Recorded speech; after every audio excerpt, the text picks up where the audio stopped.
Assalamualaikum warahmatullahi wabarakatuh. Nama saya Komalasari. Hari ini saya akan menjelaskan sistem pencernaan pada manusia. Karena saya tidak membuat praktikum tentang sistem pencernaan, saya hanya membuat gambarnya saja. Ini gambar yang saya buat tentang sistem pencernaan pada manusia. Baiklah, saya akan menjelaskan tentang sistem pencernaan pada manusia. Sistem pencernaan manusia terdiri atas saluran dan kelenjar pencernaan. Kelenjar pencernaan adalah organ yang mengeluarkan enzim untuk membantu mencerna makanan.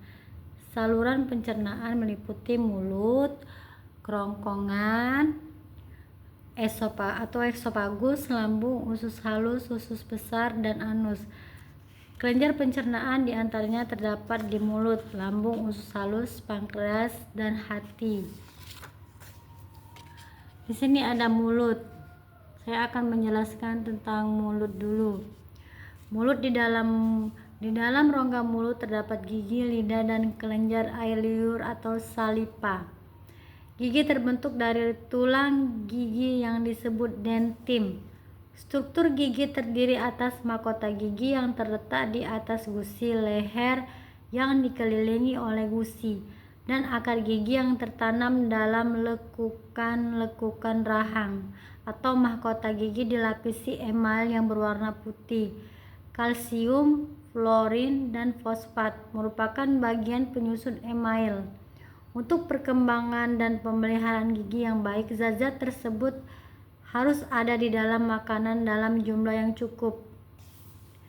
Ada tiga macam gigi manusia, yaitu gigi seri yang berguna untuk memotong makanan, gigi taring untuk mengoyak makanan, dan gigi geraham untuk mengunyah makanan. Anak-anak mempunyai seperangkat gigi susu berjumlah 20 yang terdiri atas 8 gigi seri, 4 gigi taring, dan 8 geraham depan. Kemudian seiring dengan pertumbuhan dan perkembangan tubuh, gigi susu diganti dengan gigi tetap dan ditambah 12 geraham belakang, sehingga jumlah gigi manusia dewasa menjadi 32 buah. Nah, sekarang proses pencernaan makanan oleh gigi di dalam mulut disebut pencernaan mekanis. Ada 3 buah kelenjar saliva pada mulut, yaitu kelenjar parotis, sublingual, dan submandibula. Kelenjar saliva mengeluarkan air liur. Air liur mengandung enzim petialin atau amilase yang berguna untuk mengubah amilum menjadi maltosa. Pencernaan yang dibantu oleh enzim disebut pencernaan kimiawi. Di dalam rongga mulut, lidah menempatkan makanan di antara gigi sehingga mudah dikunyah dan bercampur dengan air liur. Nah, jadi ini makanan itu dikunyah bercampur dengan air liur. Kemudian menjadi lembek dan dibentuk bulat yang disebut bolus. Kemudian bolus dengan bantuan lidah didorong menuju faring. Sekarang kita menjelaskan tentang faring atau esofagus. Faring atau esofagus. Makanan yang berbentuk bolus akan masuk ke dalam tekak atau faring. Pada pangkal faring terdapat katup pernapasan yang disebut epigloti yang berfungsi untuk menutup ujung saluran pernapasan atau faring agar makanan tidak masuk ke saluran pernapasan setelah melalui faring. Jadi makanan itu tidak akan masuk dalam pernapasan. Sekarang saya akan menjelaskan tentang lambung. Otot lambung berkontraksi mengaduk-aduk bolus, memecahkan secara mekanis dan mencampurnya dengan getah lambung. Getah lambung mengandung asam klorida HCl, enzim pepsin, dan renin. HCl berfungsi membasmi kuman-kuman yang masuk bersama bolus dan mengaktifkan enzim pepsin. Pepsin berfungsi mengubah protein menjadi pepton. Renin berfungsi mengendapkan protein susu. Setelah melalui pencernaan kimiawi di dalam lambung, bolus menjadi bahan kekuningan dan yang disebut kimus atau bubur usus.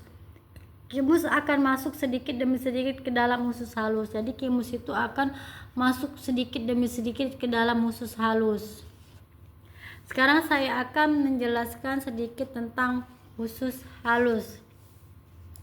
Usus halus memiliki 3 bagian, yaitu usus 12 jari, usus tengah, usus penyerapan. Suatu lubang pada dinding duodenum menghubungkan usus 12 jari dengan saluran getah pankreas dan saluran empedu atau pankreas, menghasilkan enzim tripsin, amilase, lipase yang disalurkan menuju duodenum. Tripsin berfungsi memecah pepton menjadi asam amino, amilase memecah amilum menjadi maltosa, lipase memecah lemak menjadi asam lemak dan gliserol.